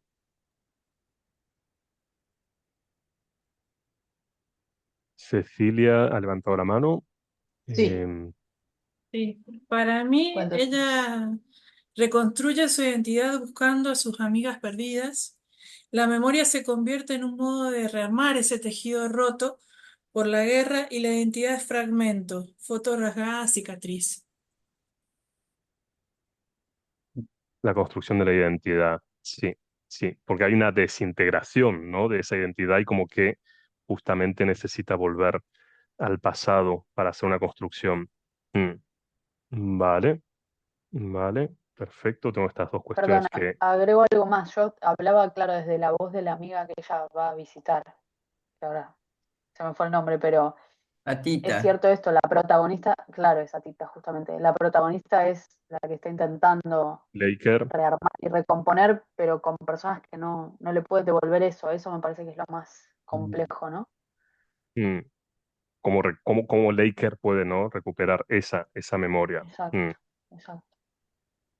Recuerda a la muerte del abuelo, ¿no? De Atita, recuerda muy poquitas cosas. ¿Mm? Son dos, tres cosas que recuerda nada más. sí, Olga. Ahora, pues yo creo que lo que hace, la persona que está en el hospital, más que perder la memoria, lo que hace es que evita sufrir. No recuerda ni lo traumático ni lo no traumático. O sea, me alejo de mí misma y evito el sufrimiento.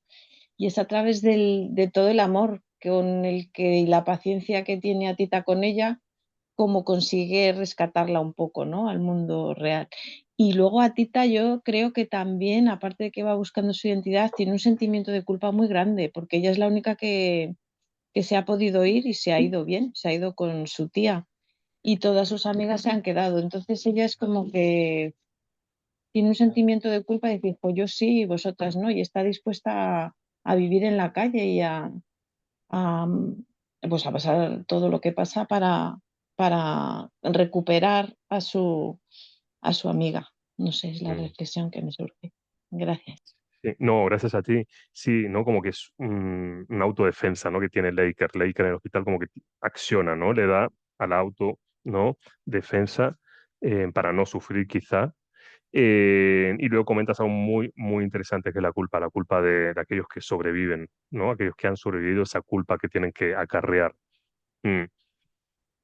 Sí. Eh, Vamos, Verónica, y mientras leo de Ivana, que agregó, perdón, de María, su identidad atravesada por el desarraigo, y Carolina agrega que a Tita va el rescate de la identidad, pero también de la inocencia. Por eso mm, necesita que Leica la recuerde, que le cuente cuál fue el destino del resto de sus amigas. Las sí, líricas de las canciones son utilizadas para recuperar los momentos de infancia y alegría agregadas. Sí, es verdad, hay como hay un borrado de inocencia. Y si recordáis, Laker era como la niña que era risueña, era la líder del grupo, y ahora, claro, se ha transformado sí, muerta en vida, podríamos decir, ¿no? Que está ahí con su mirada vacía. Pero antes era la antítesis, era la líder. Mm. Pasamos a Sí, Verónica, Vero. entonces. Ujú, sí. Sí, más o menos lo dijeron, esto de que Akita busca en la memoria de Laker recuperarse a sí misma. De hecho, en un momento dice, no puedo recuperar mi persona en ella. Está tratando de rearmarse a ella misma a través del recuerdo de la amiga. Mm, Sí, es eso, armarse ella. sí. Volver a ser, tener una identidad eh, durísima. Sí, sí, sí, sí, una identidad, no solamente tú como persona, ¿no? Sino que hay un vacío colectivo. Estamos intentando como recuperar, ¿no? Esa identidad colectiva que se ha perdido. En este caso es la comunidad Acholi, que la he mencionado varias veces. Hablando de los Acholi, tengo aquí un libro, no sé si está Eva en la sala, tampoco quiero escracharla, aunque creo que ya lo he hecho, pero bueno, una de las traductoras que está aquí en la sala, que es la traductora de Okot Vitek, la canción de la Wino, que es Acholi, un escritor Acholi, que él tuvo que traducirlo luego al inglés, porque si no, no tenía difusión. También es de esta zona de Gulu, de los Acholi, y de esta pérdida no colectiva de la comunidad, de este vacío que tú comentas un poco, Verónica. Muy bien. ¿Algún comentario más? No, por ahora no. Vale. Luego el tema de la ciudad, porque bueno, también la ciudad, para mí es un personaje, a veces la ciudad como la memoria, no solamente en este relato, sino en muchos relatos, la ciudad em, cumplen una función fundamental. Aquí vemos que los niños y atitas, ellos se refugian cada noche como en una galería en la ciudad de Gulu, porque bueno, ahí los rebeldes del LRA no pueden cruzar a la ciudad. ¿Qué representa la ciudad en este relato? Y además también me gustaría si pudierais analizar ese sueño de Okema. Él tiene ese sueño de convertirse en presidente para poner fin, ¿no? a la guerra. Entonces, es el tema de la ciudad, para cerrar, ¿no? La ciudad y el sueño de Okema. ¿Qué podéis leer? ¿Qué representa para vosotras y vosotros?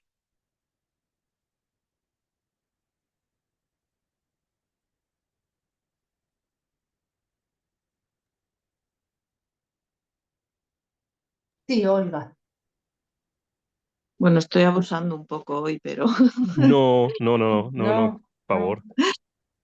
pues a mí hay una cosa que me llama la atención del relato y es el optimismo del niño. O sea, eh, a ver, estamos aquí porque, bueno, nos ha tocado esto, pero siguen estudiando, se preparan los deberes, o sea, cómo normalizan una situación tan terrible y él va a ser el presidente del gobierno y voy a hacer que acabe esto. O sea, en ningún momento tiene la desesperanza y todos sus hermanos han sido secuestrados.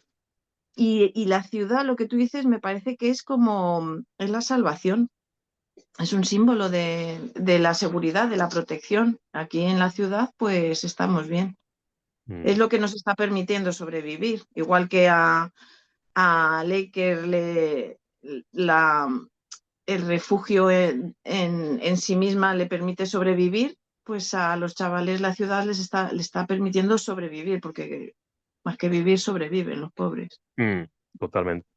Muy interesante lo que comentas del tema de la educación, ¿no? Qué importante sigue siendo, ¿no? Para ellos tener acceso, ¿no? A una educación al margen de la cuestión bélica. Mm, Es que no pierden la esperanza. Me llama mucho la atención que llevando la vida tan dura que llevan y siendo tan pequeños, que no pierden la esperanza madura, claro, que no queda otra. totalmente. Al- Sobreadaptan, ¿no? Diríamos, se sobreadaptan, ¿no? Sí, Y también porque es una forma de escapar, ¿no? De la realidad. Quiero volver al colegio, a los amigos, a ese círculo y es una forma también de escapar, ¿no? De lo que está pasando. Y también saben que la única manera de progresar es a través de la educación. Tenemos que acceder a la educación para poder progresar donde estamos. Sí. Eh, Cecilia agrega que la analogía de las botellas verdes que representan a Leica y a Tita es maravillosa. Ay, se congeló Federico. mm, Ahí se te fue la conexión.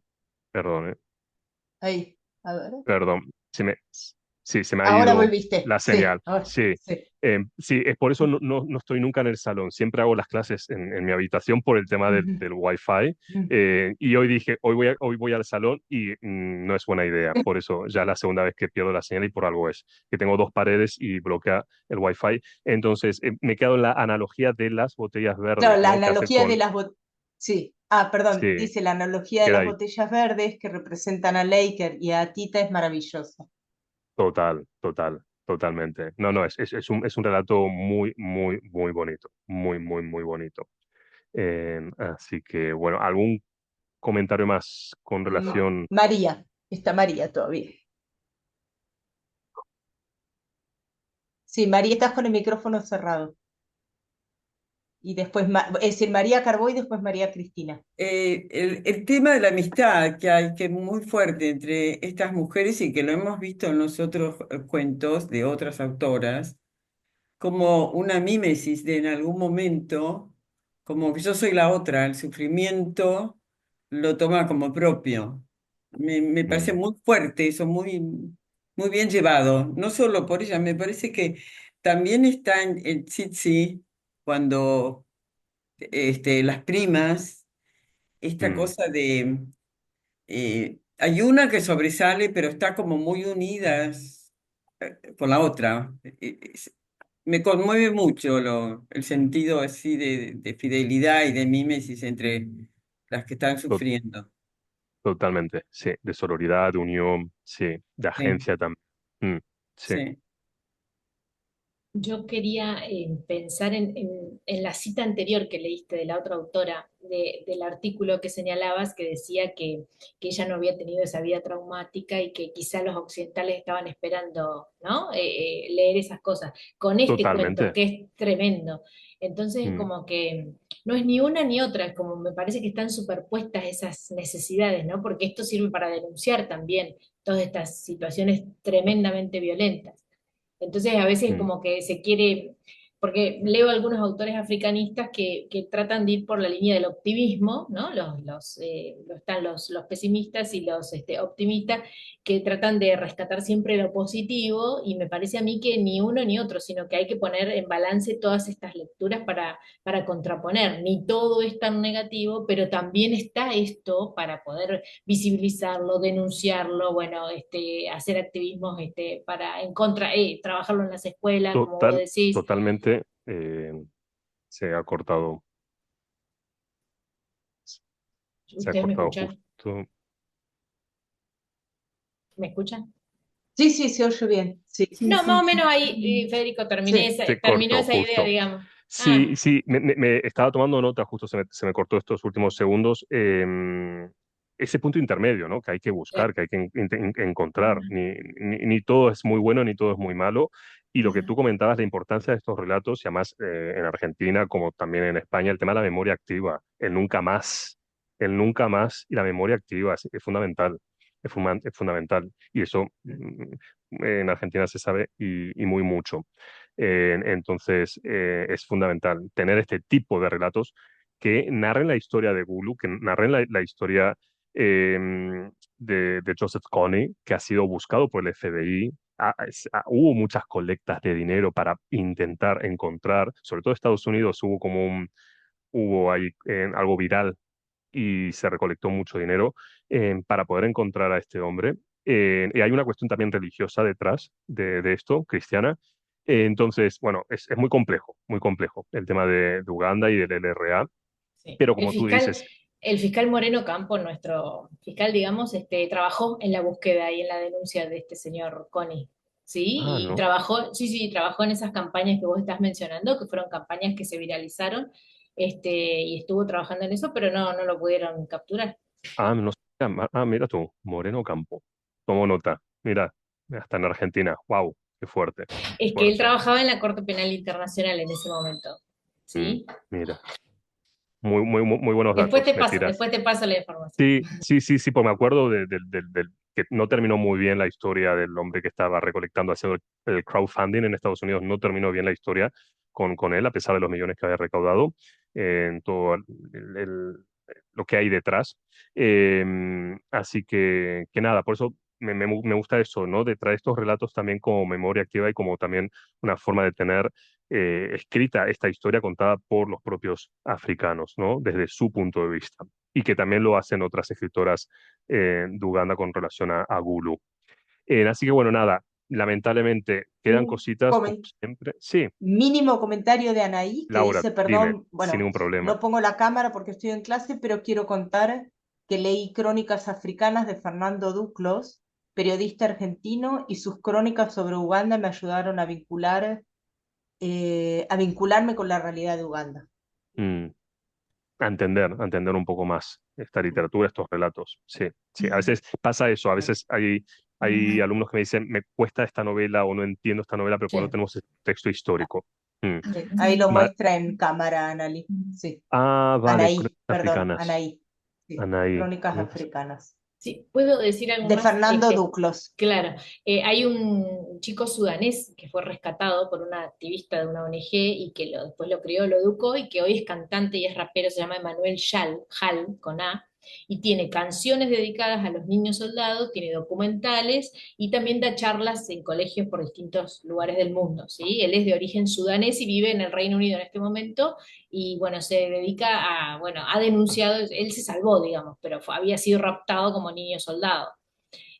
Así que bueno, desde la Wow. música, también yo he entrado por la música, porque tiene varias canciones dedicadas a esto, a los chicos de la guerra y a bueno, y a la construcción de paz desde esta cuestión. Después te lo Wow. paso también. Sí, porfa. Muchas gracias, María Cristina, por tus aportaciones, siempre tan ricas. Tú eres una especialista geográfica, ¿no? De la No, yo zona. soy profesora de geografía y trabajo en una Bueno, materia que es geografía de Asia y África. Y en África mm, he hecho varios trabajos vinculados con esta cuestión de los niños soldados, ¿sí? He publicado wow, artículo mira, esta cuestión y he qué trabajado fuerte, también algunos justo. textos. Sí, sí, es muy fuerte leer esas No digo qué cosas y por fuerte, eso qué cuando... casualidad que estamos tratando este Sí, tema y tú, claro, tienes un sí. campo ahí, una expertise, ¿no? Una expertise bastante, qué bien, qué bien.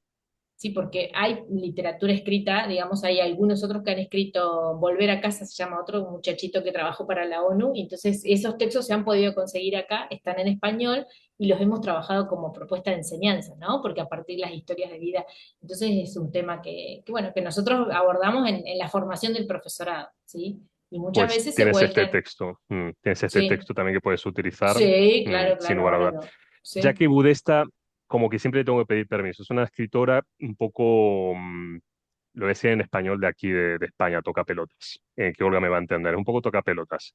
Cada vez que tengo que tratar una narrativa de ella o cuando hay que pedirle permiso, entonces como que bueno, pero tú puedes, sin ningún problema, no se va a enterar porque estás en Argentina. Pero hay todo tipo de escritores y ella es muy encantadora, pero es un poco, sí, pedigüeña. En fin. eh, Solo un ah, pedido, Federico, sí, porque Carol sí, puso 2 veces Carolina. Si tenés más poesías de Barzán Shir para sí, compartir, agradece. perfecto. Sí.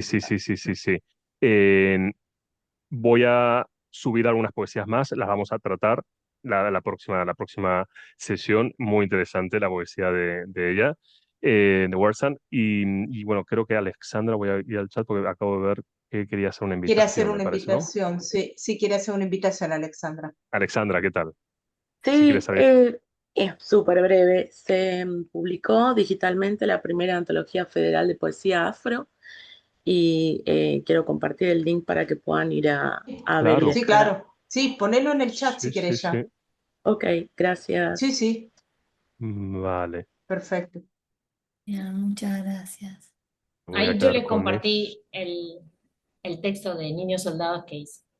A ver, espera que también, Y yo ahí así menciono a Emanuel ya, le menciono al otro chico también, y bueno, y algunos otros. Y a lo de Connie también lo tenía leído para ese artículo. serio, qué fuerte, qué bien que coincidimos, ¿no? Con este texto y contigo.